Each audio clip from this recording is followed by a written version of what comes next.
Hello friend, आज हम जानेंगे बृहस्पति महादशा के विषय में। बृहस्पति महादशा, सबसे पहले हम ये जानेंगे कि बृहस्पति है क्या। बृहस्पति ज्ञान का कारक होता है।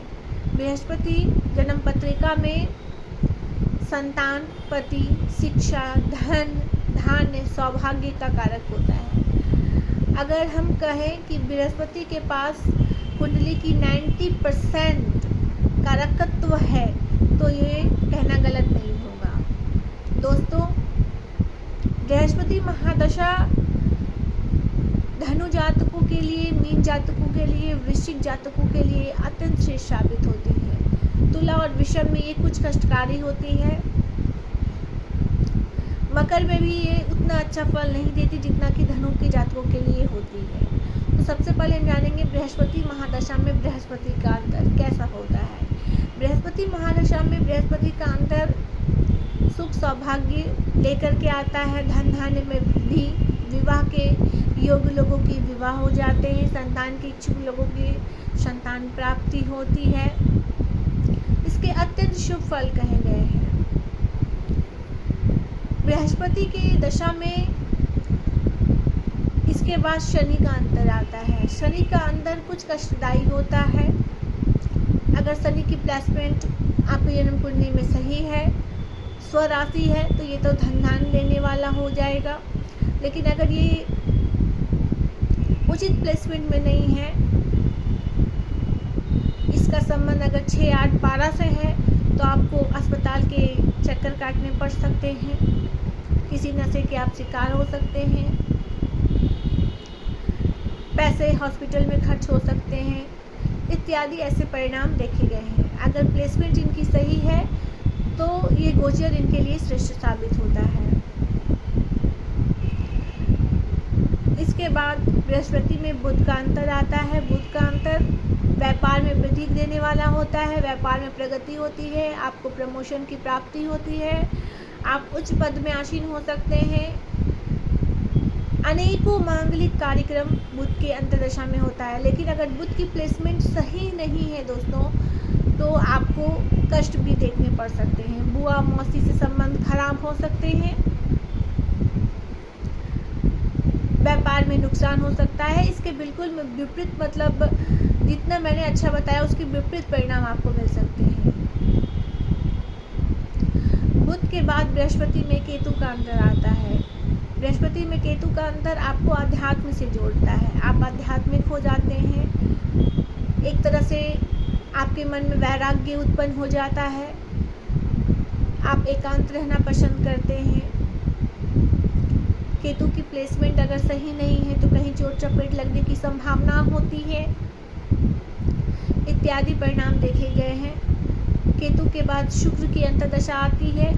शुक्र की अंतर्दशा, अगर शुक्र की प्लेसमेंट सही है तो आपको अनेकों आभूषण की प्राप्ति होती है, वाहन की प्राप्ति होती है, मकान बन सकते हैं। लेकिन अगर शुक्र की प्लेसमेंट सही नहीं है तो आपको बदनामी झेलनी पड़ सकती है, परिस्थिति गमन हो सकता है। इसके ऐसे प्रभाव देखे गए हैं। शुक्र के बाद इसमें सूर्य की अंतर्दशा आती है। बृहस्पति में सूर्य की अंतर्दशा बहुत ही अच्छी जाती है। सूर्य प्रसिद्धि का कारक होता है, आपको प्रसिद्धि प्राप्ति हो सकती है। नौकरी वाले जातक उच्च पद में आसीन हो सकते हैं, धन धान्य की बढ़ोतरी हो सकती है, घर में मांगलिक कार्यक्रम हो सकते हैं। इसके अत्यंत शुभ परिणाम देखे गए हैं। बृहस्पति में सूर्य की अंतर्दशा के बाद चंद्रमा की अंतर्दशा आती है। चंद्रमा की अंतर्दशा भी बृहस्पति में अत्यंत श्रेष्ठ जाती है।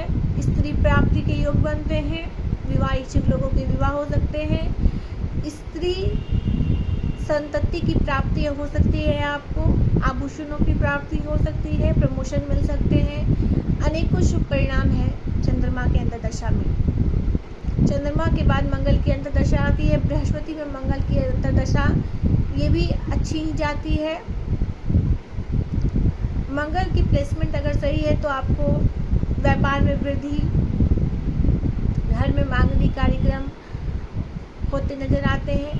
लेकिन अगर मंगल की प्लेसमेंट सही नहीं है तो आपको चोट चपेट लगने की संभावना होती है, अग्नि का भय होता है, इत्यादि परिणाम देखे गए हैं। मंगल के बाद आती है राहु की दशा। बृहस्पति में राहु की दशा ठीक नहीं जाती है। मानसिक भटकाव, नशे की लत लग जाना, परिस्थितिक्रमण इत्यादि परिणाम देखे गए हैं। अगर राहु की प्लेसमेंट सही है तो आपकी पराक्रम में वृद्धि होती है, व्यापार में वृद्धि देखी गई। दोस्तों, मैंने जितने भी परिणाम बताए,